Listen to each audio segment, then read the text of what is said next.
aller voir un peu dans l'appartement des escaliers, comment si je montais avec les choses. Alors je restais dans l'auto, ils étaient là avec ma soeur, mon beau-frère.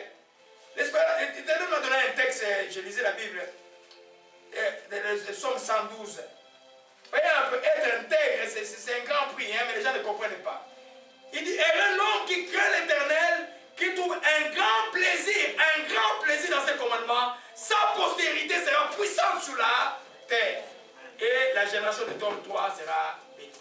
Heureux l'homme qui craint l'Éternel et qui a un grand, pas un petit plaisir, un grand plaisir dans la loi de Dieu.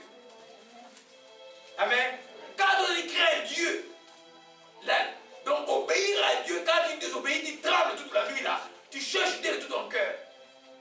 Tu crois que c'est toi, mais seulement toi qui es béni. Hey, ta postérité est bénie. Elle sera puissante sur la terre. Alléluia. Ça, j'ai reçu hier dans l'auto. Alléluia. C'est pour nous dire simplement que les serviteurs de Dieu, c'est ça concerne aussi les serviteurs de Dieu. Faites les choses, même si c'est dur pour toi, mon frère, je sais que des fois c'est dur comme serviteur de Dieu. Fais-les gratuitement. C'est à qui tu admets, s'ils sont bien enseignés, et s'ils savent comment gagner des bénédictions, amen, eux, ils vont s'occuper de toi. Et tu n'as pas à rougir de cela.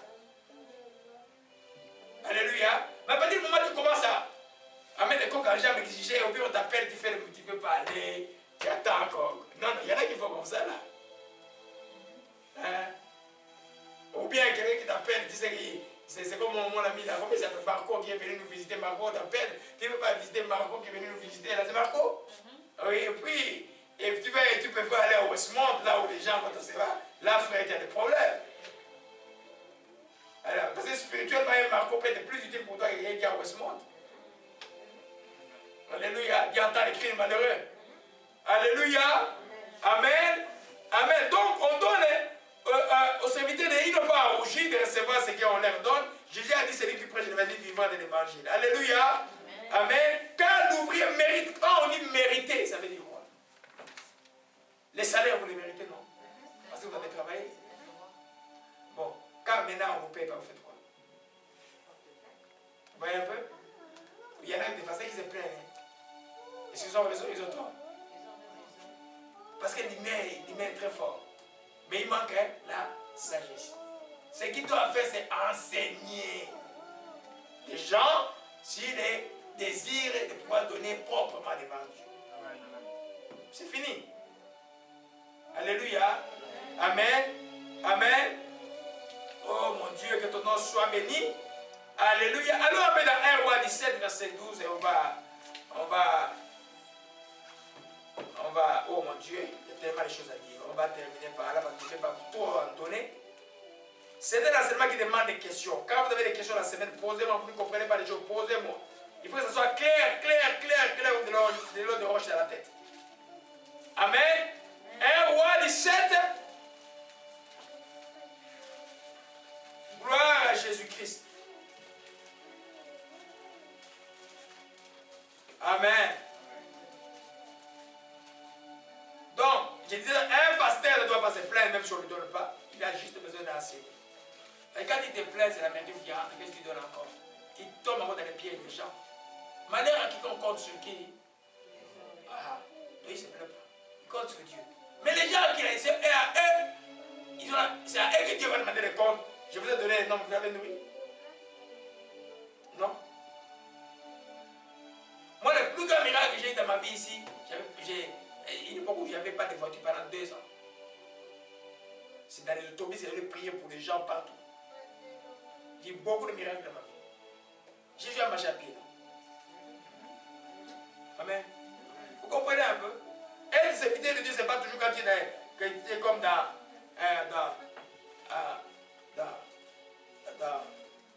il y en a qui aiment rouler dans les rôles sur le scénario. Alléluia. 1 Roi 17, verset 12. Amen. Nous parlons de l'histoire de la veuve de Sarepta au verset 12.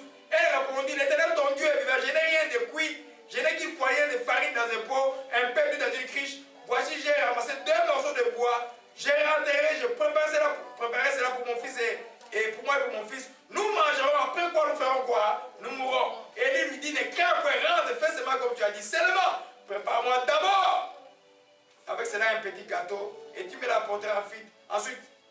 Tu feras ensuite pour toi et pour ton fils. Amen. Il y en a dont les choses ne démarrent pas beaucoup parce qu'ils n'ont pas compris ces principes. Il faut faire ces principes même dans le business, dans les affaires, dans tout ce qui est depuis des carrières et tout. Faites cela. Quand vous faites cela, vous allez voir que les choses seront plus faciles. Alléluia. Amen. Alors n'écris pas, prépare-moi d'abord. Si quelqu'un, tu vois quelqu'un aujourd'hui qui vient te dire ça, ta banane la donne de moi d'abord et puis il va te venir, tu vas dire non, ça c'est il vient de là. C'est un fou. Parce que quelqu'un qui vient me stocker. Alléluia. Amen. Amen. On va entrer en profondeur cela dimanche prochain. Donner aux serviteurs de Dieu. Donc je terminerai par donner aux serviteurs de Dieu est un devoir des chrétiens, mais non une exigence des serviteurs de Dieu. C'est un devoir des chrétiens, mais les serviteurs de Dieu, lui, ne peut pas exiger que les gens lui donnent. Parce que la Bible dit, les cadeaux aveugles, celui qui voit. Celui qui a reçu la prophétie n'aime pas les cadeaux. Moi, les cadeaux, je les mets toujours là depuis. Il y en a qui font 6 mois. Il y en a qui font... Quand je connais que c'est quelqu'un qui craint Dieu, je peux l'utiliser. Quand j'ai quelqu'un où j'ai doute un peu là, je mets ça là-bas. Il y a quelqu'un qui est venu me donner il y a quelques mois, avant que j'aille en 2009, 4, 5 fesses, des histoires comme ça là. Ok, j'ai regardé ça, je me dis, tu ne portes pas ça. Va donner ça aux gens qui chassent. Je ne sais pas pourquoi, je vais aller de l'autre qui chassent. Donc, comme enfant de Dieu, ne soyez pas attachés au bien. N'aimez pas les cadeaux. S'il y en a, d'accord. S'il n'y en a pas, il n'y en a pas. Amen. Alléluia. Et amen. C'est par là que nous allons terminer aujourd'hui. Et nous allons continuer dimanche prochain. C'est intéressant. On va voir donner, donner indirectement à Dieu à travers ce qu'on appelle les protégés de Jésus. Hein, comment donner. On peut continuer peut-être 10 minutes si vous me donnez, si vous voulez. On va continuer pour terminer la portion ici. Comme ça va rester frais dans la tête. Alléluia. Donc la parole et le service de Dieu est fait gratuitement pour les serviteurs de Dieu.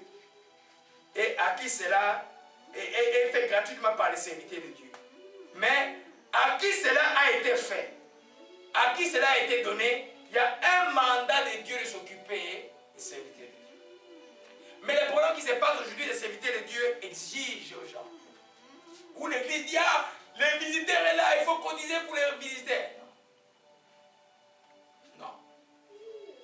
Le principe est que si un jour, quelqu'un vient me remplacer ici, là, quand vous donnez vos enfants, c'est lui qui part avec, il part avec. C'est ça la Bible. C'est lui qui vous a donné la parole, c'est pas moi. Vous voyez un peu? C'est ça qui dans les sacrificateurs. À qui on offre les sacrificateurs qui faisaient le service, c'est à qui on donne. Alléluia. Amen. Amen. Amen. Donc, on va aller dans... donc, il n'y a pas de droit d'entrée. La musique chrétienne, je ne parle pas de prédication. Tout ce que vous faites comme don de Dieu. Des musiques chrétiennes avec un droit d'entrée. Que ce soit un grand Américain qui est arrivé ici, qui m'a déjà vu là-bas. Je ne peux pas aller. Je vous dis de ne pas aller. Droit d'entrée, $20. Mais ils vont faire quoi? La musique chrétienne, c'est quoi?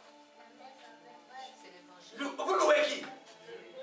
Donc vous louez qui? Il faut payer l'argent à la porte? Non. Et ces gens-là, les églises de vie doivent être enseignés qu'il faut simplement venir mettre le panier. Dites que quand vous venez, on va adorer Dieu. Préparez votre offrande à Dieu. C'est fini. Ils auront plus qu'un droit d'entrée de $20 ou de $40. Pourquoi ils mettent les droits d'entrée? Parce qu'ils n'ont pas foi en Dieu. Ils veulent bloquer. Et puis ils font les choses souvent avec les non-croyants, avec les mécènes non-croyants qui vont avoir les cachets avant de louer la salle. Les chrétiens doivent faire affaire qu'avec les croyants. Parce que les principes de Dieu, la réflexion, les affaires dans la chrétienté, il y a tout. On peut raisonner chrétiennement dans tous les domaines de la vie. Alléluia. Jean Dali Corneli était invité. On a mis droit d'entrée. C'est pas normal. Il paraît qu'il ne savait même pas qu'il y avait un droit d'entrée. L'église ici est un peu en face. C'est pas normal. Et quand vous allez comme ça, vous allez faire. Dieu ne regarde. Dieu ne va pas regarder. C'est-à-dire qu'il y a quelqu'un qui voulait venir louer Dieu d'un cœur pour il n'a pas un 20 $. Il ne peut pas entrer dans le temple de Dieu où Jésus-Christ a payé son sang. C'est grave ça. C'est grave.